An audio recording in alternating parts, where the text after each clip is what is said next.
যদি আরো আরো 1 মাসও টাকা লাগে আমার ফ্যামিলি সব এই বাচ্চা সব এই যে কম্বল নিয়ে আসছি, এই যে কম্বল নিয়ে আসছি, কম্বল নিয়ে এখানে শুয়ে থাকবো।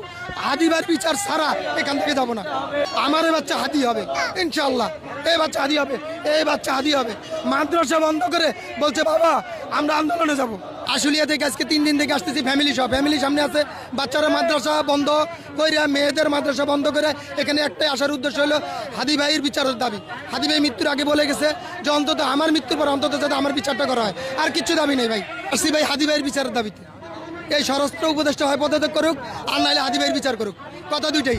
আশুলিয়া থেকে আজকে 3 দিন থেকে আসতেছি ফ্যামিলি সব, ফ্যামিলি সামনে আছে। বাচ্চারা মাদ্রাসা বন্ধ করে, মেয়েদের মাদ্রাসা বন্ধ করে এখানে একটাই আসার উদ্দেশ্য হলো হাদি ভাইয়ের বিচারের দাবি। হাদি ভাই মৃত্যুর আগে বলে গেছে যে অন্তত আমার মৃত্যুর পর অন্তত যাতে আমার বিচারটা করা হয়, আর কিচ্ছু দাবি নেই ভাই। আমরা এই জুলাই অভ্যুত্থানের পরে এই উপদেষ্টাদেরকে আমরাই বসাইছি, আন্দোলনের মাধ্যমে বসাইছি। এইখানে আন্দোলনের মাধ্যমে বসানোর উদ্দেশ্য কী ছিল? দেশে আইন শৃঙ্খলা সুন্দর করা রাখা, মানুষের জননিরাপত্তা, আইন মানুষের নিরাপত্তা দেওয়া, কিন্তু কিছুই দিতে পারেনি। সাংবাদিক হত্যা করছে গাজীপুরে, বিচার হয়েছে বলেন?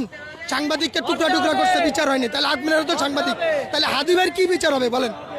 আজকে আমরা যদি হাদি ভাইয়ের বিচার না হয় এখান থেকে আমরা যাবো না।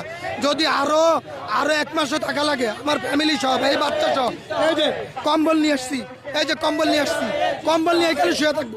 হাদি ভাইয়ের বিচার ছাড়া এখান থেকে যাবো না, এক কথাই শেষ। আশুলিয়া থেকে আসছি, জি পরিবার আসছি, পরিবার সামনে। হাদি ভাইয়ের বিচারের দাবিতে ভাই, আর অন্য কিছু না।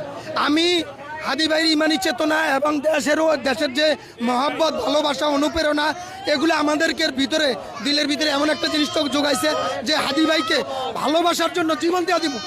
আমার এই বাচ্চা হাদি হবে ইনশাল্লাহ, এই বাচ্চা হাদি হবে, এই বাচ্চা হাদি হবে। মাদ্রাসা বন্ধ করে বলছে বাবা আমরা